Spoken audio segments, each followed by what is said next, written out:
Good afternoon.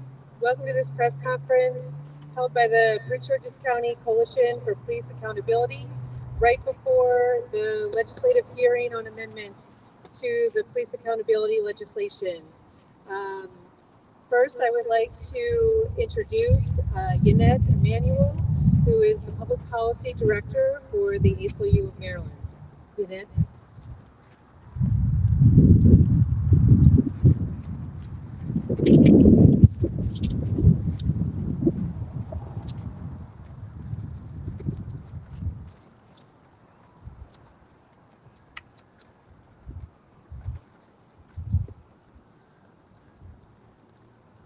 Good afternoon, and thank you for being here today.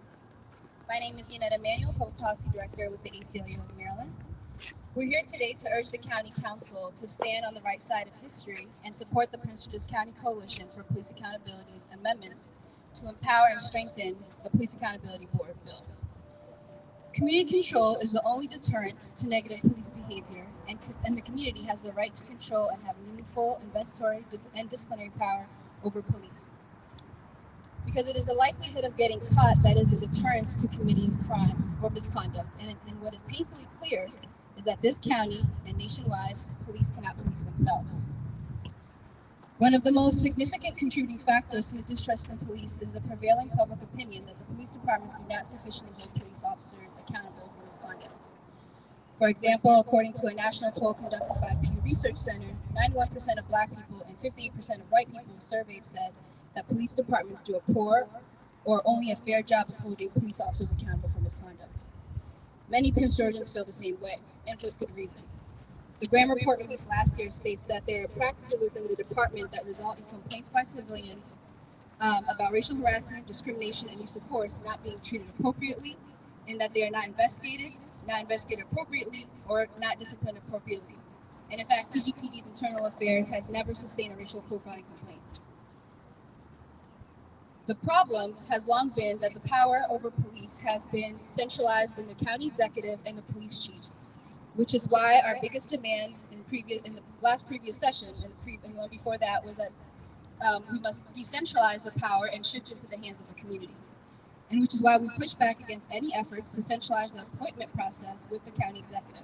That would only undermine the point of this bill and allow for the police to continue to police themselves. And as the Fraternal Order of Police has said in a recent podcast that they posted on their website, they believe that they're going to be able to control and manipulate this process through influencing the membership, and that's something that we absolutely reject. And one of the main reasons why so many organizations and community groups rallied in support of the repeal of WIA boards because the provisions of the statute explicitly prohibit investigations that might lead to discipline from being conducted by anyone other than a strong law enforcement officer. Now that this bill has been repealed, Prince George's County cannot move backwards and implement an even weaker community oversight board, one that has had weaker than the one we've already had for the last 30 years. The CCOP, established in 1990, was established in response to community protests for accountability due to police brutality and violence. In 2001, the CCOP's powers were expanded to include investigatory and subpoena powers, once again because since the CCOP was implemented, 147 people were shot in the 90s, further proving that the powers of the board need to be further strengthened. And people will continue to get brutalized despite of. And despite these investigatory powers, the CCOP has been deliberately and significantly under-resourced and underfunded, and that is resulting in them being rarely, if ever, conducting independent investigations. But right now, the council has the opportunity to learn from previous past mistakes and has the opportunity to stand on the right side of history and do the right thing by their constituents. Council members have the opportunity to empower the Police Accountability Board with explicit independent investigatory powers and subpoena powers, and give the PAB the authority to share their findings with the Administrative Charging Committee and request adequate funding so that the board actually has the resources and funding to carry out its duties. So once again, I just stress that this is the council's opportunity to stand on the right side of history, and as you'll hear from folks behind me, just why and critical and how this not doing so has real life consequences, and that again urging the council to stand on the right side of history. Thank you.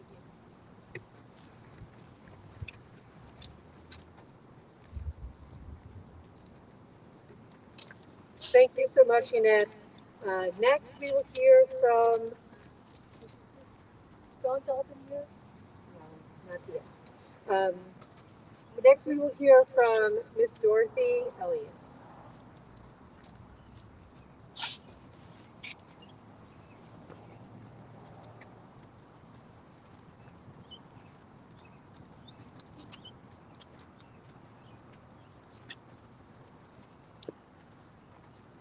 Good afternoon, everyone. We're pleased that you're here, but the most important people who should be listening to us are people who are not engaged in community activities, people who sort of sit back and look and wonder what happens when they don't get involved. We're here because we want to be partners with the county executive, with the police department, as well as the county council. They must hear our input. We have made good recommendations that they should be followed. So let's continue to work together, and as many organizations that can come together, we welcome you. Thank you very much. Thank you very much. Next, we will hear from Joseph Walker.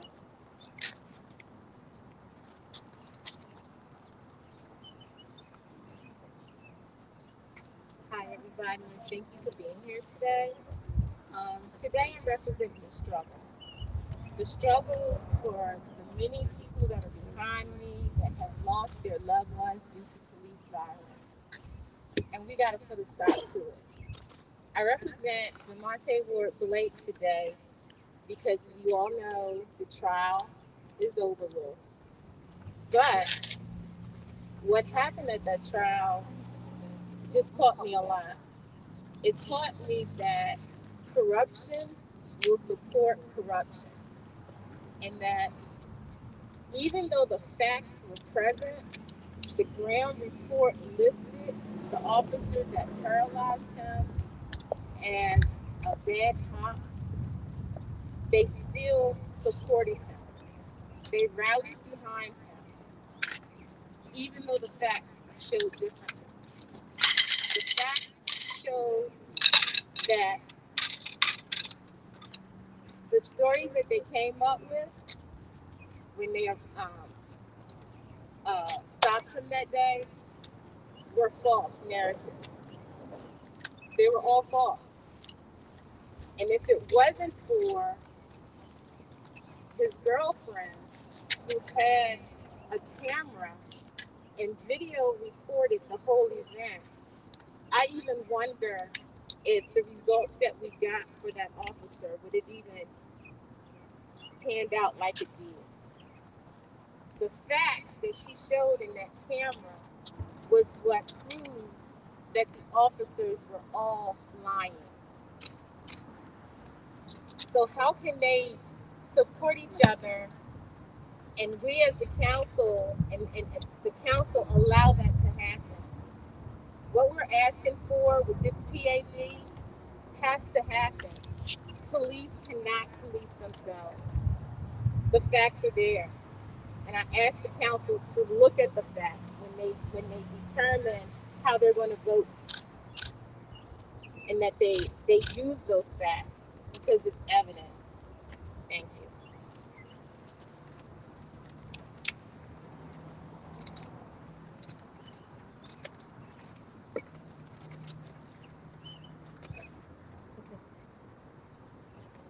Thank you so much, Josette.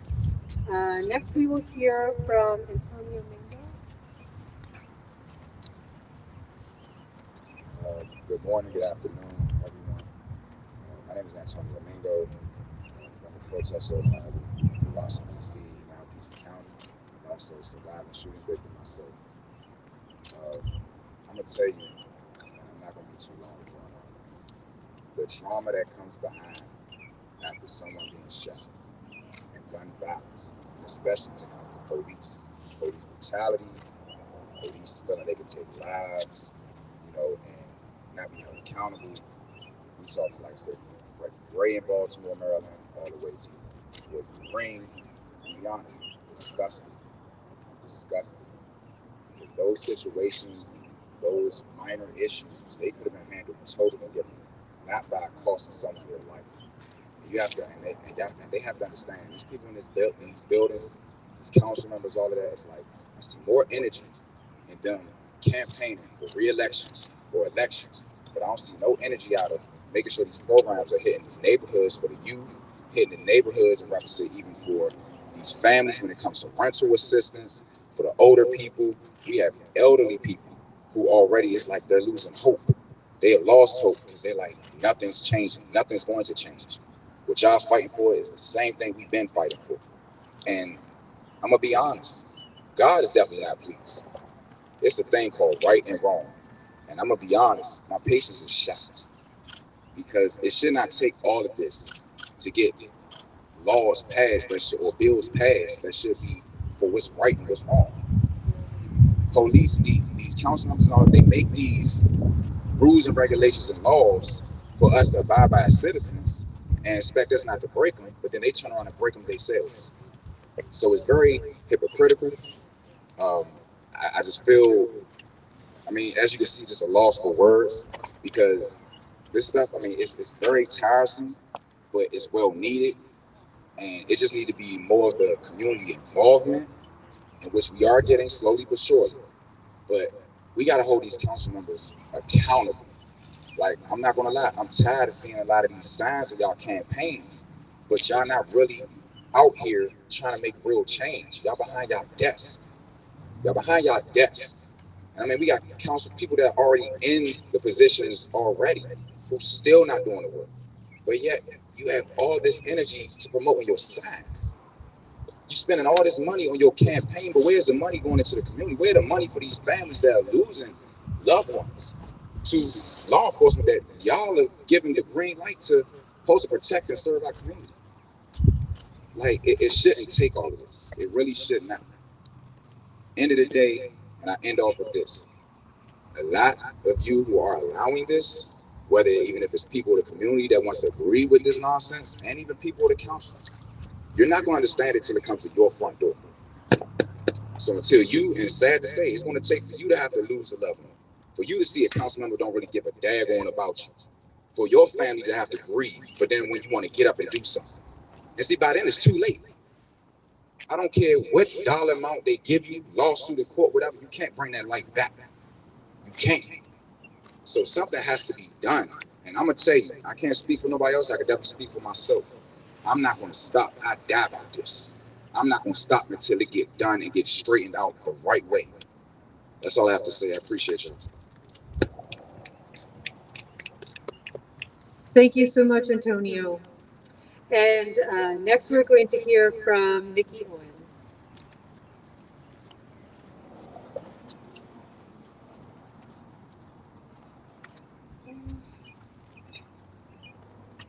Good afternoon, everyone. My name is Nikki Owens. I'm here to be the voice for William Green. I'm here to be his voice, but I'm not here because of him. I'm here because of all the people who died before him, all the people who were brutalized before him, and all the people who have suffered after. That's why I'm here. There never should have been William Green. Ever since my cousin was murdered, I've heard council members, I've heard several people tell me that it takes time to make change. This is the same change that my grandparents were asking for. This is the same change that my parents were asking for. And now here I am. This is not a problem just in PG County. This isn't a problem in Maryland. This is a problem across the United States. This has been a problem across the United States for hundreds of years. This is not a new problem. Police brutality has been the normal for people of color within the United States. I didn't grow up, there was not any point in my life that I grew up feeling as though I was not a potential victim of the police. I grew up with this all my life. So this is not a new problem. But what this is a chance for Maryland, for PG County to actually take a step in the right direction to fix a problem, to be a catalyst for a change that needs to happen, that we've all been waiting to happen. They have the opportunity to actually make a choice, because this is a choice for them. They actually have the chance to make a choice to actually try to save lives, to be proactive instead of reactive. So I just hope that they take this opportunity to not say it's going to take more time, to not watch more people suffer, to not allow there to be another William Green. I hope they actually man up, get some balls, and save their constituents. Because that's what they need to do. Because that's what the people put them here to do. And that's what they're being paid to do, to actually make change. So I hope that they take this opportunity to make that change. I would also like to say that I hope that one council member, take the time to actually reach out to Brenda Green, my aunt, and extend their condolences, because not a council member, not a mayor, no one actually reached out to my family and gave their condolences, even acknowledged what was done to my cousin. So I hope that at some point in their political career, they understand that the people that are being murdered by these police, there are people left behind. There are people who are mourning. It's been 2 years and this is still hard for me. So I hope that they realize that we are suffering because of their neglect. We are suffering because they refuse to do the job that they're paid to do.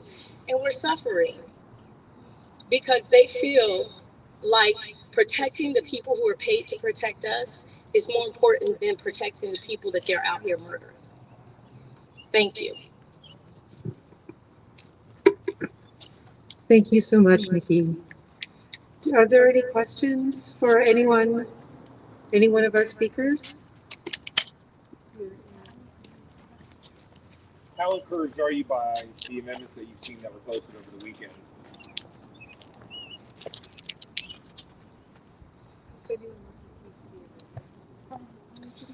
I think we have to wait until we actually see the vote. It's glad to see the amendments actually being considered, and I think it wouldn't have been without the folks who've been consistent and deliberate in making sure that their voices were heard. It took a lot of pushing, and so we're glad to see it, but we won't really be appreciative until we actually see all the amendments go through. And we just can't take words anymore. And these families deserve more than thoughts and prayers. They need action and bold leadership, and that's what we're asking of the council today. Can you talk a little bit about exactly what exactly you guys are pushing for exactly? Yeah, absolutely. So most importantly, the membership. We're asking that the membership actually reflect the community and that the council does the appointing to the members of the board. What we don't want to see is what we've seen already, and that's power being centralized in the county executive and the police chiefs. And the FLP is very confident that they can manipulate this process through the memberships. These are the folks that are appointed. So it's not enough to just give the board investory powers or a budget. They need to have members that will actually be right and be accountable to the community. So it is critical, absolutely critical. Power is in the membership of the board, that the membership reflects the community, and that the council is appointing them. Right? What the main issue with the Law Enforcement Office Bill of Rights is that one of many issues, but it solely the power lived with the county executive, and it still is. And one of the main points of having a police accountability board or a community oversight board is to have an entity that is external of the county executive, the council, the police department, that is accountable to the community and has the power to investigate and make their own decisions on whether or not officers should be held accountable. And then secondly, we want to make sure that the board has the powers it needs to in order to carry out its duties. So the state bill just creates a basic framework, and we're asking that they fold in the powers that the CCOP already has, which includes independent investigatory powers and subpoena powers, and that the Police Accountability Board, once they complete their investigation, they'd be able to share their findings with the Administrative Charging Committee before they make discipline decisions, because otherwise they will be entirely dependent on internal affairs investigations, which we have documented proof is ineffective in actually holding police officers accountable. Next, we want independent counsel. We also want to make sure that the board is fully funded to carry out its duties. One of the ways that the CCOP was under resourced and toothless, even though it had these investigatory powers and subpoena powers, is both in the membership but also in the lack of funding. So they had the power to investigate, but no money to actually hire investigators. So we don't want to see that trick happen again this time. And are you looking for the members to be only county residents? Oh, absolutely, yes, and that's in the state bill as well. Yeah. And then, like, so the funding, the membership, the adequate funding of the powers in the independent counsel, these are all critical common sense amendments. This is something that we've researched across the country. Other places have this. This is what, the demand for community oversight dates back to past the 60s. And it's because groups, civil rights groups, Black Panther groups, everybody agreed that the one way to deter police violence is to make sure that the community has control over the investigatory process. And so that's what we're asking for today. And so the county has failed to achieve this in the last 30 years with the CCOP, but they have the opportunity right now to further empower community oversight and not go backwards. And that's simply what we're asking for. I have one question. How frustrating is it? Is it almost like you have to beg? Like, does it feel like you're begging for something that is basic? How frustrating is that for you? One of the things one of our coalition members said last week was very powerful, and she said that what she was trying to do last week was to humanize us. Because that's what we're talking about, right? The majority of people who are experiencing the violence and brutality are Black people in this county and this state. So what we're doing is we're asking folks to humanize Black people and their experiences. And so one of the things that we've been asked is that we try to have conversations with our opponents to see if there's a way we can reach some kind of middle ground. The challenge is that is they still continue to defend the law enforcement officers' Bill of Rights and continue to fail to really acknowledge how Black people and brown people in this county and all over have been victimized and brutalized. And until they acknowledge that fact and the policy that were in place were wrong, there's nowhere we can start. And so it is frustrating, especially for the families like Miss Dorothy Elliott, who's been doing this for nearly 30 years. I only have one question. Anyone else can answer. Doesn't matter. It's a little nugget within the policy that was met, that the council attorney mentioned about governing bodies. It includes county executive and the council in terms of the membership. Do you, from what I'm hearing, do you support any of the members that the county executive may present, or should the council do its own due diligence from recommendations maybe that you give in choosing some of the members? Absolutely. So one of the nominations or recommendations for oversight boards across the country is that community groups, civic associations have the opportunity to nominate members because they know who would best serve them. So an opportunity to share those names with the council for consideration. And so that's one of the things that we've been asking for is an open and transparent process with this whole appointment process. Let us know what names you're considering, why they meet these qualifications, and have the community an opportunity to give feedback. And I do think that the council should be doing the majority of the appointing or all the appointments because like you've seen today, showing up and talking to your council members makes a huge difference. And so when you centralize it to one council member, folks in that district can mobilize and reach out to their council member and encourage them to nominate somebody they believe will be best serving them in their district. And so one of the things that we ask is that each council member be able to appoint one person from their jurisdiction, so that way we can, one, guarantee countywide representation on this board. And we're not just having people from just Bowie, but we need folks from District Heights too, right? And so having that representation is critical. And we think that is the council's responsibility and should be the ones doing it. And real quick, back to your question as well, and I stand corrected if maybe answering is wrong, but from my understanding, your question was in reference to county exec being in control of who to put into place. Well, her submitting names and council reading those names. So I'm going to say no.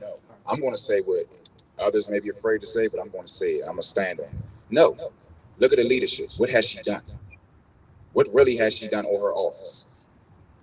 You know, this is the same person. And like I said, I pray for her. But this is the same person that reached out to me about wanting to do community stuff because she turned around and had a forum meeting that was supposed to involve the community of Suitland. And mind you, nobody from Suitland was really in there. Now, you want to know why? Because she said it had to be a registration for people to be able to attend. Now, not to mention, my boldness of being courageous is not making it about me, but just how I carry things. You're not going to tell me no. I pay my tax dollars like anybody else for the state of Maryland. You're not about to tell me I can't come in this building. You're not about to tell me I can't come in that building or whatever form you have. I think I've paid my way enough when it comes to that, and anybody else as well. So when I walked into that meeting and I see nothing but seats taken up by majority law enforcement and political leaders, so-called, that's really not leaders, and then it's empty seats in the middle of that. You see what I'm saying? Like, and then I go on your social media. I mean, be real with it and deal with it. As a Kenneth will say, you turn around and you saying that you want people to register to come into that place, but that's in the heart of where all of the gun violence and stuff is happening at. And then you call it a community meeting. If it's a community meeting, why is the community not there in the meeting? Why is it just your people, as in law enforcement and a bunch of political crap that I don't agree with anyway? I'm gonna tell you, I'm gonna be the first to tell you, I hate politics. Because it don't take all of this stuff to make real change. It don't. Somebody's life got taken. So you mean to tell me we gotta have 2, 3, 4 months of meetings to see if this person or this council agree with this council and this district and this region agree with that? No. And then there's still a problem that's still consistently happening. And it's not just in Suitland, the whole PG County. I'm gonna do you one better, even in DC as well. Like she said, it's all over the United States. You know, to be honest, we should not even be here having to deal with this right now. This should already be nipped in the bud and getting handled the right way. We got bigger fish to fry. We got babies getting killed in schools. We should not be stuck on this. Like, seriously, we should not. And it's outrageous, but it's like, it's the same person that tried to so-called say she's gonna reach out to me, email me, contact me. I gave her my email, my phone number. I mean, she has on social media, everything. And ain't contacted me back yet. So you can't keep your word with me. I know you ain't keeping your word with the people. You not. And then everything is about money. Again, what is all this about money? I'm seeing all these new houses and stuff getting built, and then at the same time, it's not affordable living, they call it, because it ain't affordable. Yeah, you ain't helping out the men's homeless shelter, even women's homeless shelter need things. I mean, we get phone calls every day. Not phone calls, text messages, emails, I mean, Zoom calls, whatever you want to call it. It's not helping. So we get back to the table and figure out a new plan. And then the people that's in position, again, they're not out here in these communities. Like I said, you had the shooting with the 4-year-old and the 14-year-old over there in Walker Mill area. Whatever district that may be, and I'm doing my homework, but whatever district that may be, I seen that same council member that was running, seen him out there promoting this poster boards and election stuff, but I ain't seen him out there now once in that community. And you can ask the neighbors in that community. They even came out to even try to even attempt to restore hope in that community. But you know who did? We did, not them. But this is what they should be doing. Yeah, definitely. And we got to keep pushing. But it's like, if you're not going to do your job, then you need to get the hell out of office. That's just how it goes, because you in the way. You in the way. People don't got time. You got people losing lives. You got people that's, losing their homes, losing family members. You got, like I said, losing a child, their children, gun violence, all of that. So at the end of the day, I'm gonna be honest, leadership, it needs to be a change all the way around, from the state's attorney to the county exec, and I'll be the first to say it.